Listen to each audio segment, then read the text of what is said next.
Hi, I am going to give a seminar on the topic Basic Concepts of Managerial Economy. Before going to the topic, let us understand what is an economy. Economy is the state of a country in terms of production and consumption of goods and services and the supply of money. Economics helps to develop policies by which government can improve the performance of the economy. As we know what is economy and economics, now before going to managerial economics, let us see about important topic economic theory. Economic theory is a body of concept which describes how various economics work. Managerial economics is also referred as business economics. We define it as an integration of economic theory and the business practices. Managerial economics can be classified as two types, microeconomics and macroeconomics. Microeconomics is a branch of economics that is related to the study of individual, household, and firms' behavior in decision making and allocation of their resources.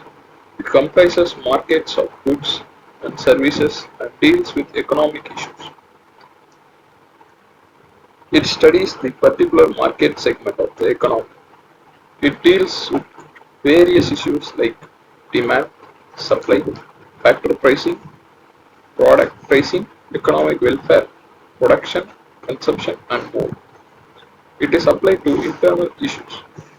It is useful in regulating the prices of a product alongside with the prices of factors of production within economy. Macroeconomy is the branch of economics that deals with the study of the behavior and performance of the economy in total. The most important factors studied in macroeconomics involves gross domestic product, which is known as GDP, unemployment, inflation, and growth rate. Macroeconomics studies the whole economy that covers several market segments. Macroeconomics deals with various issues like national income, distribution, employment, general price level, money, and more. It is applied to environmental and external issues. It covers several issues like distribution, national income, employment, money, general price level, and more. It makes to continue firmness in the board price level and solves the major issues of the economy like deflation, inflation, and reflation, which is rising prices, and unemployment and poverty as a whole. As we saw about the macro and microeconomics, there are some limitations in every sector. Let's see about the limitation about the microeconomics. It is based on some assumptions which are unrealistic. That is, in microeconomics, it is assumed that there is a full employment in the society, which is not at all possible. And the limitation in the macroeconomics is that it has been analyzed that fallacy of composition involves, which sometimes doesn't prove true because it is possible that what is true for aggregate may not be true for individuals too. So these are some limitations of micro and macroeconomics. The next important topic in the economics is demand. Demand indicates how much of a product consumers are both willing and able to buy at each possible price during a given period. In other words, we can say the demand has three essentials. One, desire of commodity. Two, purchasing power. Three, willingness to purchase. If these three are there, the demand will automatically be raised. The demand features are desires, price, point of time, and utility. Desires is the amount of commodity for which a consumer has willingness and ability to buy. The price is always a demand is always at a price. Unless price is stated, the commodity has no meaning.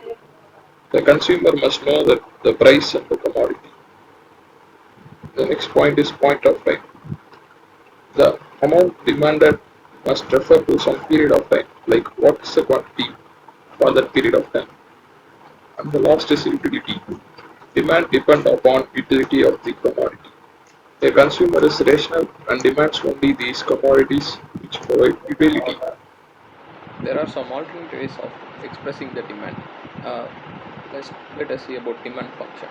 It is an algebraic form of expression which express the demand behavior. Uh, the general form of the function will be like this. The Tx denotes the demand for a commodity. It is an dependent variable. The Px denotes the price, and Y denotes the income, and the T denotes the taste and preference of a consumer. And these three are independent variables.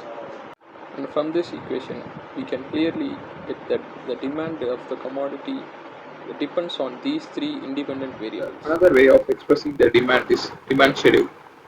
A demand schedule is a table that shows the quantity demanded of a good or service at different price levels, which while all non-price variables remain unchanged.